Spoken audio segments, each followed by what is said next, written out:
I understand you took senior status last year. Why now officially retire? That's right. And senior status means I could have cut back on my workload. But frankly, that doesn't suit me. I have too much energy and too many things I want to do. The thing I love to do most is mediation. As a senior judge, I could only work on those cases or disputes in federal court.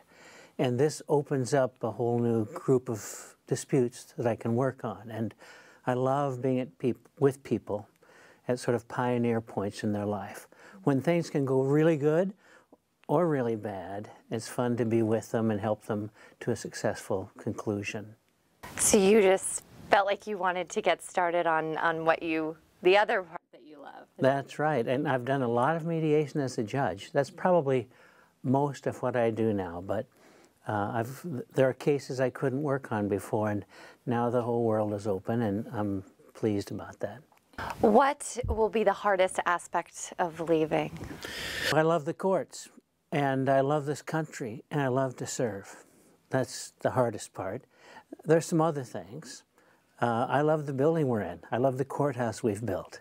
And it's mixed emotions, certainly, mixed emotion time on leaving that. I love to work with lawyers, with all their rambunctious tones sometimes. And they're wonderful people and helping people. And I love to work in a job that has, in a position that's helped me preserve people's constitutional rights. You've handled a lot of archdiocese cases, but in your opinion, what is your greatest accomplishment? Well, to be with people again and help them to a solution that's better than what they were facing. And you mentioned the SunWest case. Sunrest, I'm sorry. Oh, that's all right. I've worked on cases from Sun River too. Okay. So it's okay. So But SunWest is almost a $2 billion SEC equity receivership. And they're cases that usually tell you that investors, and there were 5,000 investors here, will lose everything and end up with a big tax bill. And we're able to see them recover most of their money back, and some of them more than their investment, and protect thousands of residents of senior facilities, 7,000 jobs, in 200 facilities across the country. Now, that's fulfilling. And you spearheaded the effort to build the federal courthouse. Yes. And then, like you said, you worked closely on the design. When you go to work and you see it, what do you see? Well, I hope that I see an emblem that reminds you of the federal courts and the federal government. I think it's the most important building that represents the federal government between Portland and San Francisco. And we wanted to bring back some thoughts like the old courthouse, not in shape, not in its language. Those things change with new designs and new materials.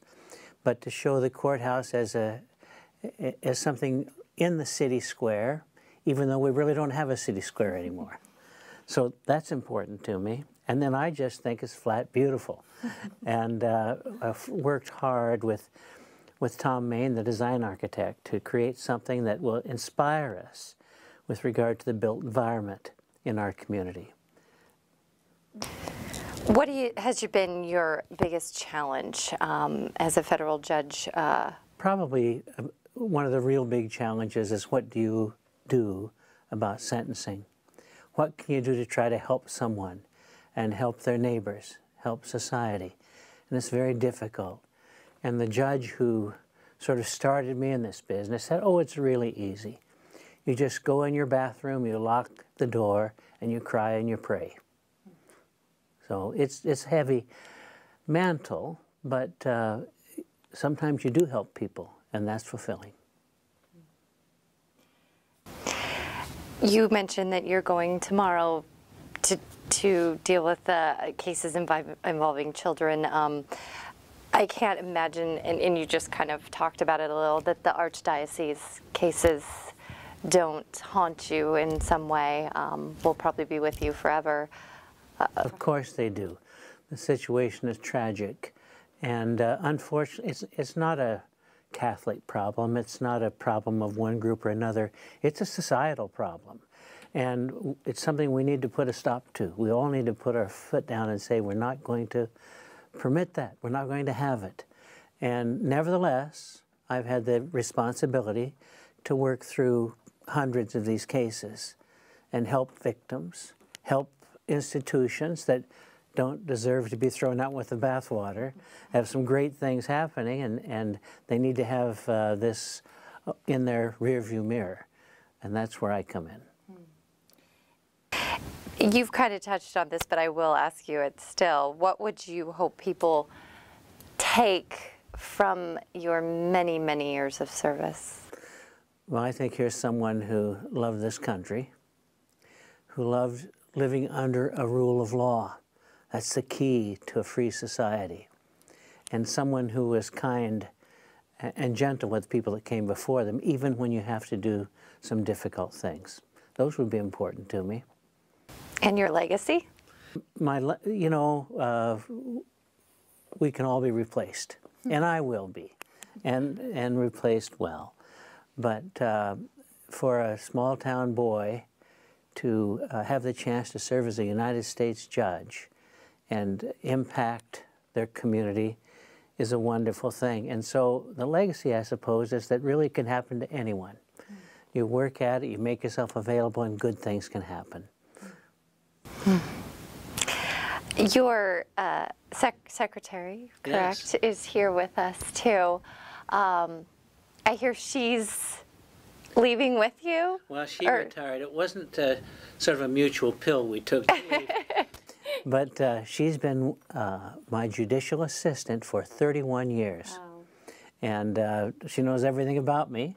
My wife is here. She knows everything about me, too. My family's here. It's wonderful. And she's absolutely been a key to what we've done. There are only a few judges in the court, but there are hundreds of people there. And their tireless work is what makes justice possible, and possible for us to live in a society where reason and law are our standard, rather than force and a ruler who tries to make an issue of themselves. And she stuck with you for that long. Is that common? Well, I've met angels in my life, and so I think you could say Mary Pat's one of those. I've married an angel, and I've had one working with me, and I admire her and respect Mary Pat. She's really been absolutely wonderful. And she has a chance now to go spend some time with her family. They need her time, and I know the kind of love and comfort and encouragement she'll bring to them.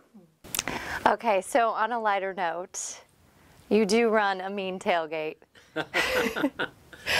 How big of a duck? I've seen it, but Yes. and I was looking through the archives. We actually did a story on your tailgate.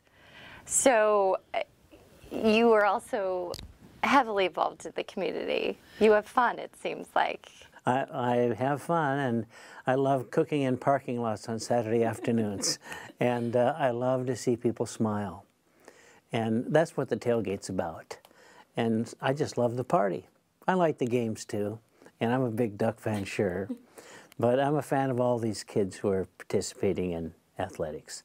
And it's fun to have a team to root for, but we are there to be together and to find joy together on a Saturday afternoon. That's what that's about for me. And see the Ducks win. Yeah, Right? I like that. I'd rather have that. I've seen them lose a lot of years too. I've seen them tie. I like winning best. Yeah. Well, thank you, Judge. I appreciate you Oh, taking you're the very time. welcome. I know you're busy, sure. but I'm glad that we could, share, what you've done